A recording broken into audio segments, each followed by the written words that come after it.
Hi, everyone. Thanks for joining us on our webinar. This is the Advice from Alumni Southeast Asia session. My name is Trisha, and I'm a Senior Program Manager for Teen. I'm joined by some of our amazing alumni to share more about what you should know about studying abroad in Southeast Asia. We also have my colleague Maza, who's our program manager for Thailand and New Zealand. She's monitoring the chat and we'll be dropping helpful links along the way. So if you have any questions at any point throughout the session, please feel free to put those in the chat and she can help respond. So before we hear from our alumni, let's take a quick look at all that Southeast Asia has to offer. So first, what are a few things that we love about Southeast Asia? Culture, we really can't talk about this region without highlighting how vibrant, diverse, and warm it is. It's reflected in the colorful architecture of the buildings and the temples and the landmarks found in each and every city. There's so much history to dive into as well, which is evident again in the temples and monuments found in each of these destinations. There are so many impressive and colorful temples in Bangkok that I personally couldn't choose a favorite when I visited. And they're massive as well. So lots to visit even within the city, let alone the rest of Thailand. But there's also an incredible sense of community in Southeast Asia. Everyone is so welcoming and kind. They actually call Thailand the land of smiles. So you should be able to make friends pretty quickly. Food, one of the biggest reasons that students want to live in Asia is usually the food. It's celebrated for its cuisine in Southeast Asia, so experience the rich flavors of Thailand while having pad Thai and all of the street food that you can get there. You can immerse yourself in Vietnamese cuisine while having pho and banh mi. And then those are two dishes that have gained global recognition. Or taste all of Singapore's rich ingredients while enjoying the local food in the hawker centers, which is definitely an experience. So no matter where you study abroad in Southeast Asia, you won't have any trouble finding delicious food, also at an amazing price. Nature is another big reason to go to this region. So you could be looking to hit the beach, chase waterfalls, experience wildlife. Southeast Asia offers it all. There are so many waterfalls and bays to explore around Vietnam. Personally, Ha Long Bay is on my bucket list. If you're looking for beaches and to island hop, then Thailand has you covered. Krabi's a very popular destination that you might be aware of. And then I always say I've never seen as many flowers as I did in Singapore, which I did not expect, but it's truly a tropical garden. So my favorite spot in Singapore is the Gardens by the Bay, which brings so much nature to the center of the city. And there's a mesmerizing light show at night that I highly recommend. So obviously all of our programs are located in cities. So if you're looking to experience city life, there's really no better place. You might be in Ho Chi Minh City, Bangkok, or Singapore, and there's so much to explore. As we mentioned, the locals are just incredibly kind in Southeast Asia, so they'll help you along the way. Now, I've kind of mentioned our options, but let's talk about the countries that we host in this region. So we have 3 countries and a variety of host universities to choose from. So hopefully there's something that will meet your academic needs as well as your personal interests. So in Singapore, we just host programs in the city of Singapore. At Singapore Management University, we have semester and summer programs. We also have full-time internship options in this location. Next, in Thailand, we have programs in Bangkok. So Mahida University is our host university for the semester and summer programs. However, it's not right in the city of Bangkok. It's not downtown. It's at least an hour out in the suburbs, so it's a little quieter, but still easy access to Bangkok and everything that it has to offer. And then in Vietnam, we host programs in Ho Chi Minh City. So we have semester and summer programs at RMIT University, and we also offer full-time internships in Vietnam. Next, we'll meet the team. So as you can see, there are a lot of us here to help you along the way. As I mentioned before, you'll be working with Maza or my colleague Paula, or maybe our internships team, depending on which program you choose. Maza is actually a teen Thailand alum, so she knows exactly what it's like to go through this very process. As program managers, we reach out to you once you start a teen application online, and we're there to help you throughout the application and pre-departure process. Our Southeast Asia team also includes in-country staff members who are ready to support you from the moment you get off the plane. So we do airport pickup until you're heading back home after the end of your program. They're always happy to share their favorite local spots, help with you may get what you need, like groceries, that sort of thing, and also provide 24/7 emergency support should you need it. So if you need to go to the doctor or hospital, anything like that, our staff is there for you. But the fun part is they plan excursions and cultural activities that are included in your program fees. So throughout the semester, throughout the summer, there are different cultural activities with your fellow teen students that are a great way to experience the local culture, maybe venture outside of the city, and then again, spend time with your other teen students. So funding is a very important thing that you'll want to think about if you're looking to go abroad, is figuring out how to make the funding work. So a few things to consider, if you're maybe an out-of-state student at your home university, going abroad might be cheaper than paying your home university tuition. Especially Southeast Asia, we do find it once you're there, it's a much, I can't say much more because it depends where you're from, but it's a pretty affordable area to live in once you're over there. And if you currently use financial aid, honestly, a lot of our students use financial aid to go abroad. So check with your financial aid office to see if your current aid can apply to this program abroad. Same with scholarships. If you currently have scholarships, you may be able to have those apply to your program. You'll just want to check with your scholarship provider.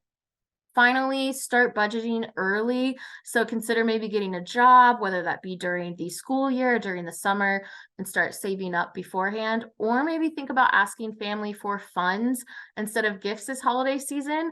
It might not sound like fun right off the bat, but I promise you the money that can go towards these life-changing experiences, it'll be totally worth it.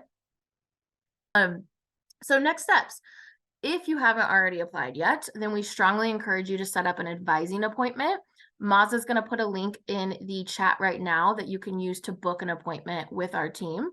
And we can help narrow down the options for the program that fits your needs. So maybe you're interested in one place, we can help you figure out, will the courses work for you, that sort of thing. So definitely feel free to set up an appointment. And then once you've chosen your program, you will need to apply with us as well as your home university. So make sure you start your teen application on our website. And then you also need to chat with your study abroad office and be in touch with them along the way. They're really going to help you through the process as it relates to your university, because it does vary by every university. So we can help you on the teen side and we can maybe point you in the right direction, but you'll want to go and meet with your study abroad office. And then once you apply, our program managers will be there to answer any questions you have along the way. That's what we're here for. So I think we're ready to talk about our alumni. So advice from alumni, if you are, again, just starting out, or even if you're already enrolled in your program, you know where you're going, we think it's always helpful to talk to someone who's actually been there, done it, been in your place. So we're happy to connect you with one of either today's panelists or someone else from our alumni network to answer your questions. So again, Moz is going to drop a link in the chat, and this will be to a form that you can fill out to be connected directly with one of our alumni. We're also happy to connect you with someone that shares a similar identity to you. So maybe they didn't go to the exact location that you're looking at, but they share a similar background or identity, and you want to chat with them about what it's like to go abroad. Put that in the form, and you can ask them about their personal experience and get advice that way. But all right, it's time to meet our lovely alumni that are spending their Fridays with us. They have firsthand experience with studying abroad in these locations, so in Southeast Asia. And again, if you've been holding on to a question, please feel free to drop that in the chat. Maza can answer, or we can kind of ask our alum as needed. Hi, I'm Rebecca. I attend the University of North Texas in Dallas, and I got to go to Singapore for a full semester this past spring of 2023. That's great. So super recent, so very fresh in your mind. Next, we'll go with Ton. Hi, my name is Tan Nguyen. I'm a business admin major from the University of Kansas. I had the opportunity to do a summer internship in Ho Chi Minh City, Vietnam last summer of 2022. Great. And last but not least, Sam. Hello, I'm Sam. I study at the Washington State University, and I studied abroad in fall 2022, in Bangkok, Thailand. Perfect. So we'll start out with an easy question. So, why did you choose to study in your particular city? And Han, let's start again with you. So one of the biggest reasons why I decided to go back to Vietnam was because of my wanting to connect with my cultural roots since I am Vietnamese and I haven't seen my relatives in like a really long time since I left the country when I was 4. And also just because of like the financial incentives since I knew there were several scholarships that were specifically only allocated for like going towards like South Asian countries. Yeah, that's great. I love when students get to kind of reconnect with their culture. We see that a lot in Asia and Korea and everything. So I love seeing that. Sam, why did you choose Bangkok? I got a research grant for my honors thesis, and so I got to choose anywhere I wanted to go, and I chose Thailand. I loved the culture, and I've watched a lot of like film and stuff from Thailand, so I kind of always wanted to be there. And they had an area, like a crisis area that I wanted to research there. Oh, very cool. I would love to hear about that experience. We don't have the time now, but that sounds really interesting. Rebecca, why did you choose Singapore? Yeah, so I really want to go to China first, but I couldn't due to like travel restrictions for COVID at that time. So I chose the next best thing, and I really just wanted somewhere where it's completely new. I could practice the many languages that they like hold and offer, as well as like accessibility to travel to other countries. Yeah, it was a great alternative for you to still practice Mandarin. So glad you got to make that happen. Um, all right. So even after you decide where you want to go, we realize that studying abroad can be quite daunting. Possibly one of the, biggest steps you've taken at this point in your life. So, Sam, do you remember what your biggest concern was leading up to your program? For me, it was packing because I am a horrible packer and I pack the day of the trip. So, yeah, I just don't have a lot of forethought about traveling. It's all spur of the moment. That's my Okay. struggle. But at least somehow you still get there. You just not the most organized. We know navigating, newfound independence can be overwhelming at times, especially in a new country. So, Tan, what advice would you give students who might be a bit worried about that? So if you're worried about like not being prepared, I would like recommend looking up and like looking into like social media posts to see if there's anything that can like make you like excited. So then it kind of lowers down that like fear aspect. But also like with looking into social media, you can see what you can expect to do and get excited to do that. And then obviously if you have any like connections there, like for me, luckily enough, I had family connections. So that aspect of like feeling like I'm gonna be alone wasn't entirely there. So I would just reach out to see if you can like connect with anybody that can help you.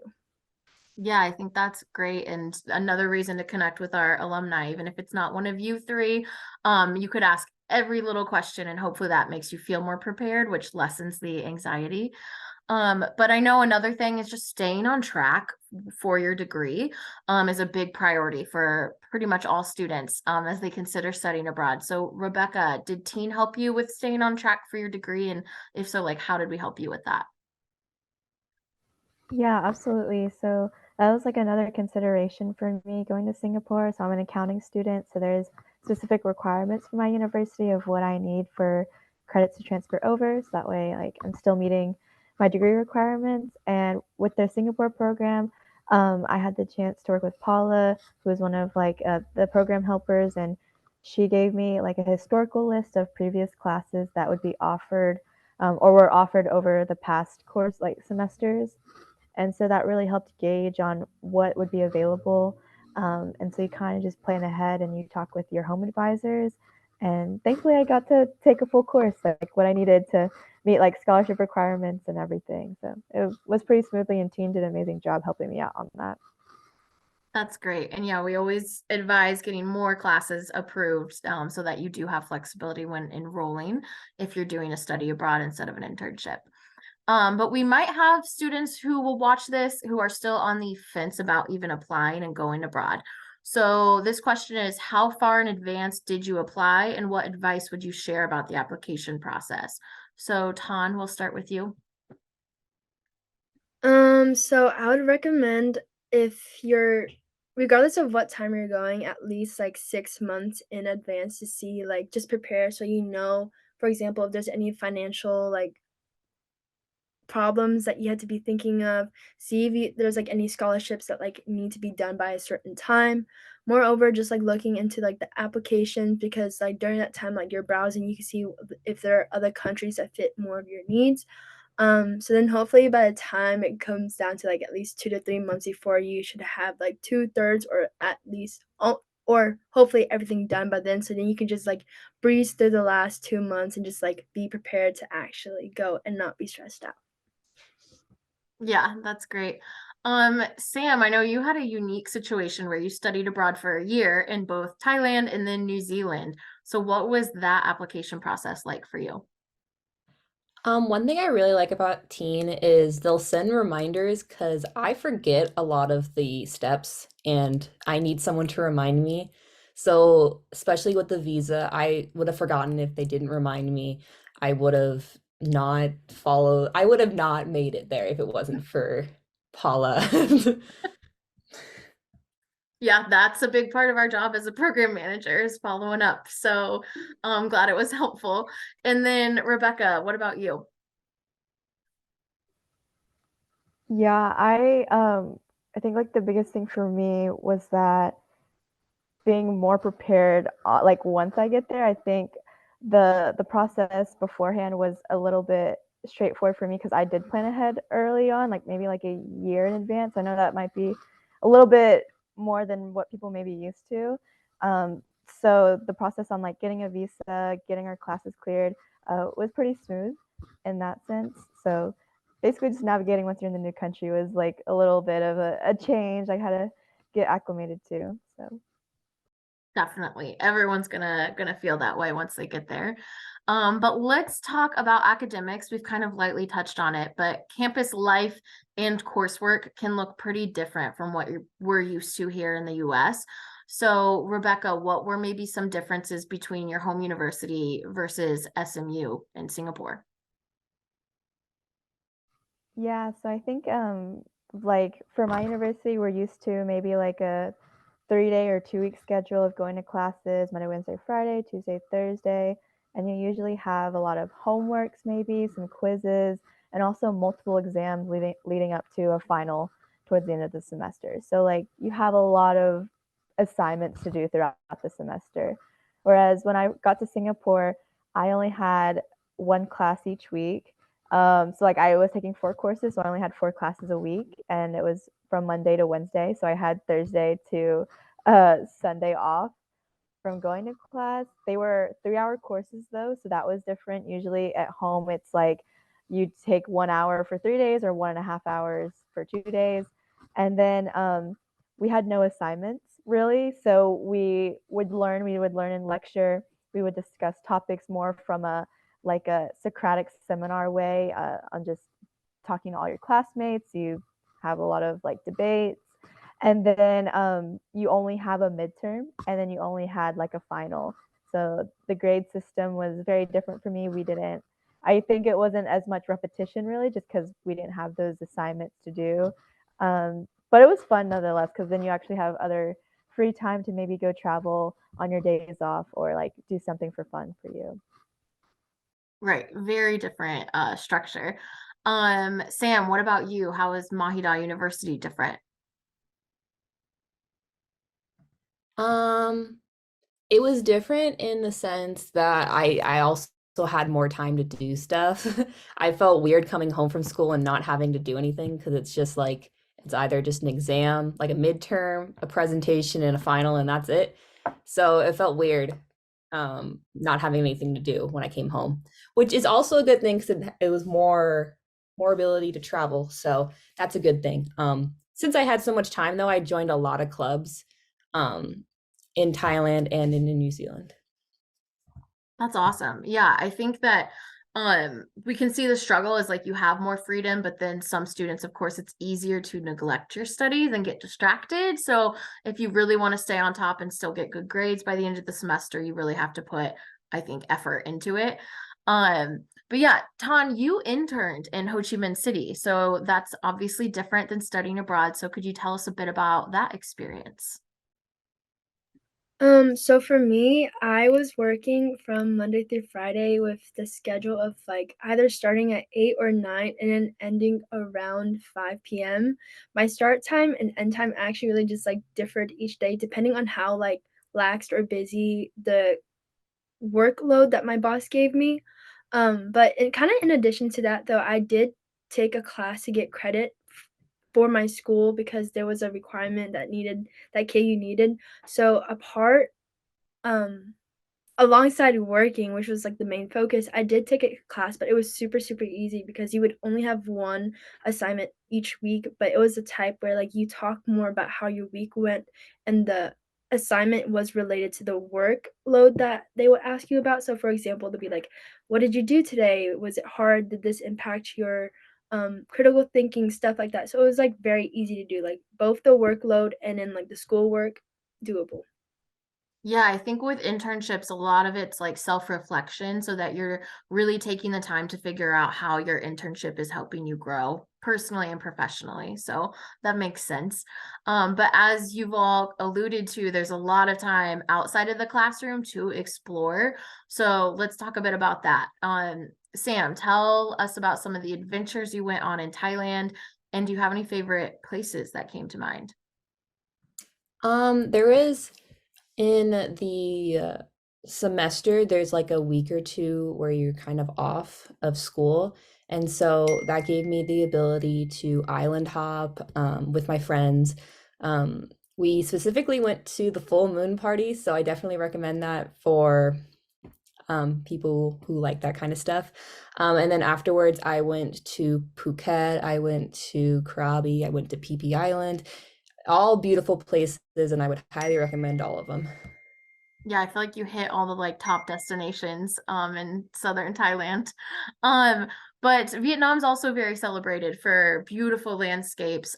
So Tong, could you share a few of your favorite spots in Vietnam?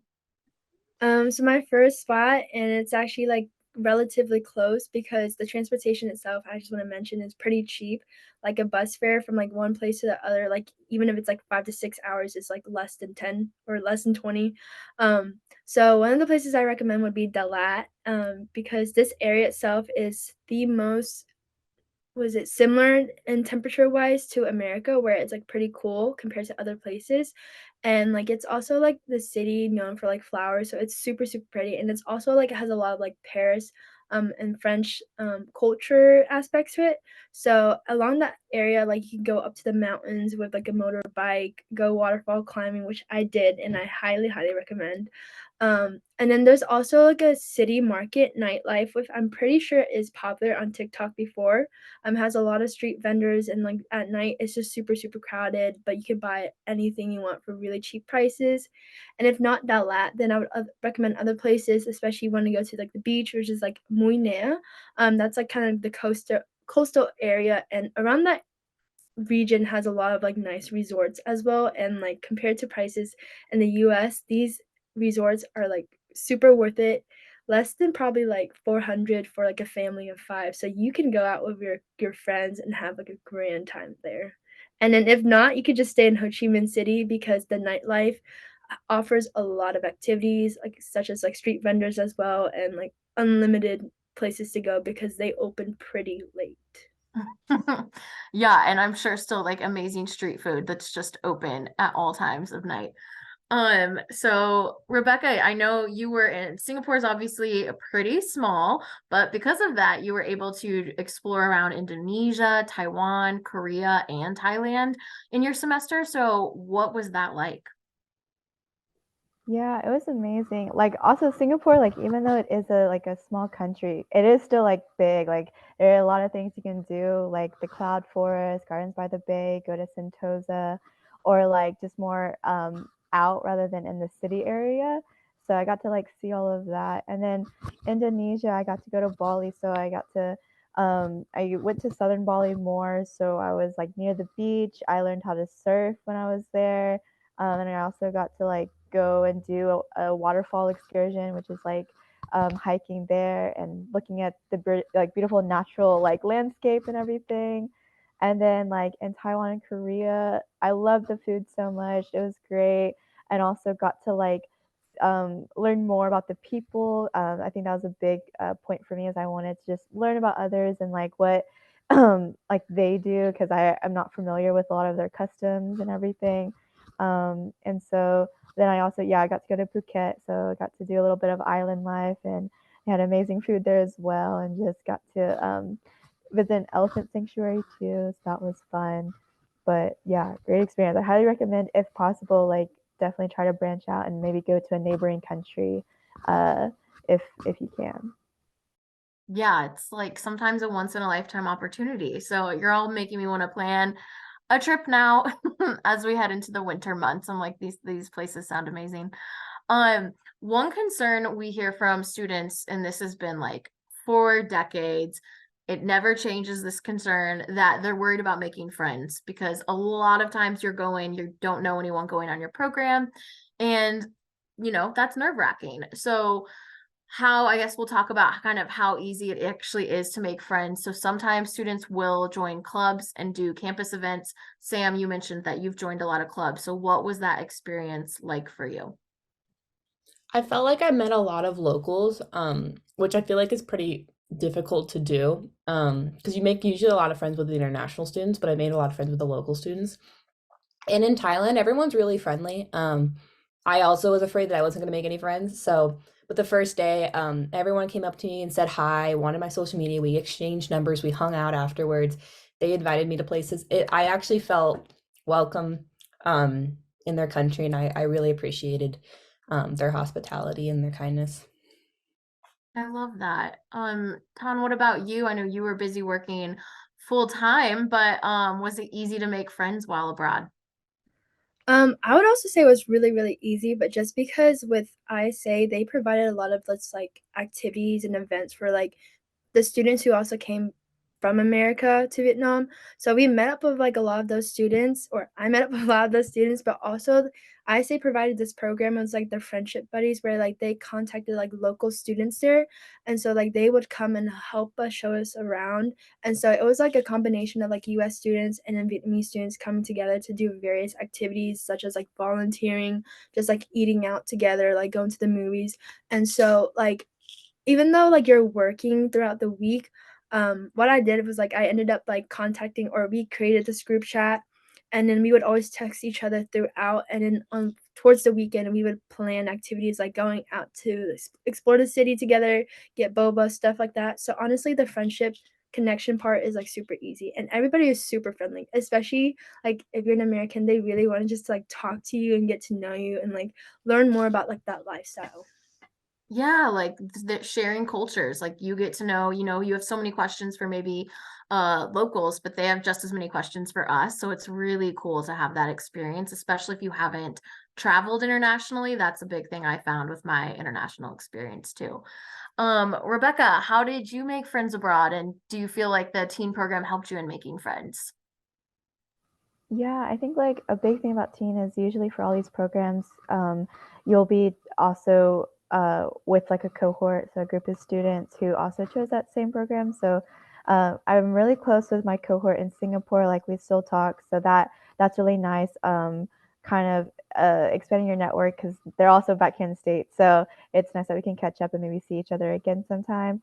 But also like in terms of meeting locals, like I think orientation events, like when you're at your university in that country, go to them, even though you might be nervous. Like it's worth it. People, they just want to meet you, and vice versa, and like have conversations. So that's a chance that I got to meet a lot of locals, and then I got to meet them like in my classes, because then you have those orientation events before you start class, and so you might see some familiar faces. So that really helped break the ice.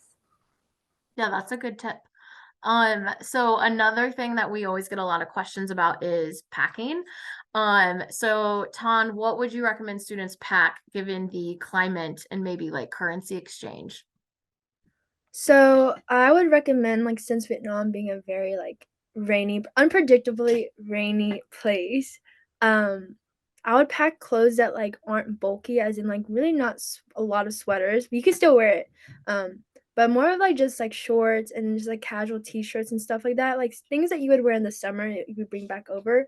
But also, I would just recommend packing light because with the prices over there being really cheap, they have a lot of clothes that are like super super affordable, but also very trendy that you would definitely want to like bring back to America, which was the case for me.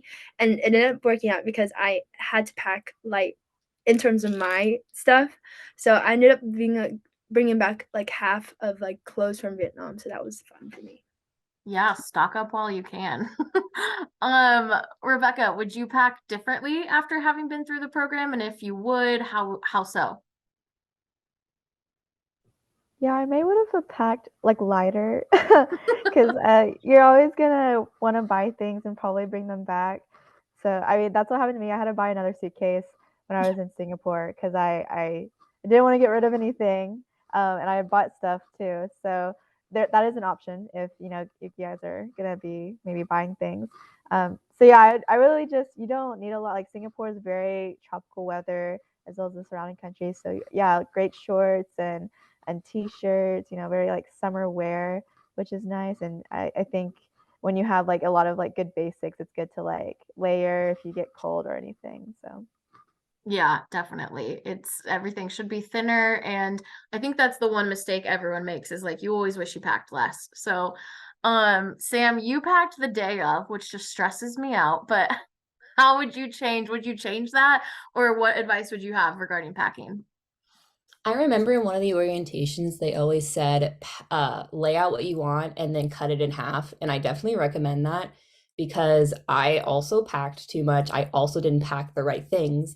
I was in the middle of rainy season, didn't have a raincoat or rainproof shoes, and it floods in Thailand. So that was unfortunate. Um, and I also bought a lot of Thai clothes there and had to buy another suitcase and bring it home too. Common theme, but worth it for sure.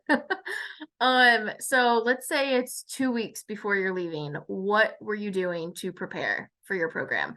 Let's start with Ton. So for me, it's a little bit different because I end up just like getting in contact with my family and relatives a lot because everybody's like, oh my gosh, she's coming home. Like, let's plan this, like, let's do that. But in addition to that, I was just looking into like social media to see like what I can expect, especially since I know like with wanting to fit in with like the Gen Z over there, like you kind of have to know the trend. And I remember like going back, this is when like TikTok was like booming. So like you kind of had to know like your TikTok trends and also I was just looking into like the things I could do, which is why I knew a lot. Ended up being able to like explore the city nightlife, but essentially just like connecting with people, like with my family, and then also just like social media people if I felt comfortable enough. Yeah. How about you, Sam? I honestly don't remember what I did 2 weeks in advance. I don't think I did anything to prepare because, as I said, I packed really, really spontaneously. So probably just watching Thai dramas. So Yeah. I would say, yeah, 2 weeks is like that weird time where you're kind of doing last minute checks, for is my visa okay, everything like that. But Rebecca, do you remember maybe what you were going through around that time? I definitely like always triple check to make sure I had my passport because it is like a nightmare. Oh, I don't know. It never happened to me, but like I was paranoid about, oh, what if I didn't have my passport, and that would have been crazy, like just trying to get to your plane and everything. And I think I also just double checked my airplane tickets just to like make sure it was on the correct day. I don't know, like small things in documents just to like make sure you're ready. But other than that, I wasn't really doing much. Right. I think another thing to think is like be smart and safe about what you're doing back home in the US because we have had students who like let's say they break a bone a week before, something like that, where it's just like maybe don't do any extreme activities. You want to be able to get your flight. So, yeah, definitely start to be kind of thinking and getting excited for your time abroad, I think is what you can do around that time frame. But knowing what you know now that you've gone through this life-changing experience, what advice would you all give your former self before going abroad? And Rebecca, we'll just send it back to you. Yeah, I probably could have done this 2 weeks before leaving. Just doing more research on the country. Like, Singapore is known for having like an amazing transportation system. And once I got there at the airport, I took a taxi and like went to my destination that I needed to be at. But I could have just taken the subway, and it would have been much cheaper and easier and like the first experience for me. So I definitely would have done that instead of taking a taxi. So yeah, just do your research, maybe like learn some popular spots and like good food places too, because like right when you get there, you might want to get some food. So Yeah, and I think like making sure you have everything set with like, are you going to use your phone? Are you going to get a SIM card? Like, what apps do you need downloaded? That sort of thing. But what about you, Sam? I think I would honestly research my country too a lot better and plan out what I wanted to do on the weekends because a lot of the time it was last minute and I would just follow around what my friends had planned. And although that was fun, I would also like to actually plan stuff myself. Yeah, it's very easy to fall into that. So last but not least, we're coming to the end of the Q&A. Students always talk about what a life-changing experience it is, and that's what we hope to provide, for these study abroad, internship abroad experiences. But what was maybe a moment that you'll never forget? So let's start with Rebecca. Probably a moment I'll never forget was it was the last week, so our finals week, in Singapore, and we all went to the club one last time because we're of age. By the way, it's not like illegal there. Like it's 19, you're able to go to You're the club and you're adults. able to drink. Yeah, so which is great. And like it was just amazing to be able to talk about all that we've done together or separate the past semester, and like also wanting to regroup. So just like that realization that you've made an amazing friend group, like really close people in your life, and you've been living in a new country. And then just like, oh, you guys are about to like go home. So that was like surreal, but like still great. And we got to like look back on the great memories that we've built and we've like done together. Yeah, I feel like when you live abroad, you realize you can kind of do anything. You're like, I came here, maybe knew no one, and now look at what you're leaving with. And maybe you don't speak the language or you're not fluent in the language of where you're studying, but it's like very reassuring and just builds. I think students always come away more confident than they were when they first left for the program. So I love that. But Sam, what about you? There was an excursion the day we landed. There was a teen excursion for like a week, and I honestly that was one of the best experiences because I knew no one in my program. But by the end of the time, I like felt like I've known them for years. We were really close. I still talk to a lot of them. A lot of them visited me when I was abroad in New Zealand or when I'm back in the States. They'll like just come and visit. So those are I think the first week is where you build your friendships and it was really beautiful. Yep, love that. And then last but not least, Ton, what about you? So for me, one of like the best moments was when I was waterfall climbing, and this is just because having grown up in Kansas where there's really nothing to do, but also like having grown up in a family with parents who are like very like kind of strict, but like because they're scared of happening, just being able to do that waterfall climbing with my friends who I've like hung out the entire time, it was just like surreal because like you're literally like climbing down a waterfall, water's just gushing around you, you see like trees and nature, you're surrounded by a valley, and you're just like, wow, the places I can be like since compared to like living in like Kansas, it was just like really cool. Yeah, I'm from Indiana. So I'm like, yeah, you can't get that in the Midwest, but I'm sure that was so exhilarating. And again, yeah, just speaks to kind of like how you come away as a different person because you've done that. And if you've climbed a waterfall, like what can you not do? So we'll end it here, but thank you all to our amazing alumni for sharing your experiences and your advice. I really get inspired listening to you all, so I hope this is helpful for anyone who's considering going to teen or is maybe enrolled. Maybe this is getting you excited. And again, you can reach out to any of our lovely panelists by filling out that form. So yeah, you can get in touch and ask your specific question. So Thanks, everyone. Have a good rest of your evening. Bye.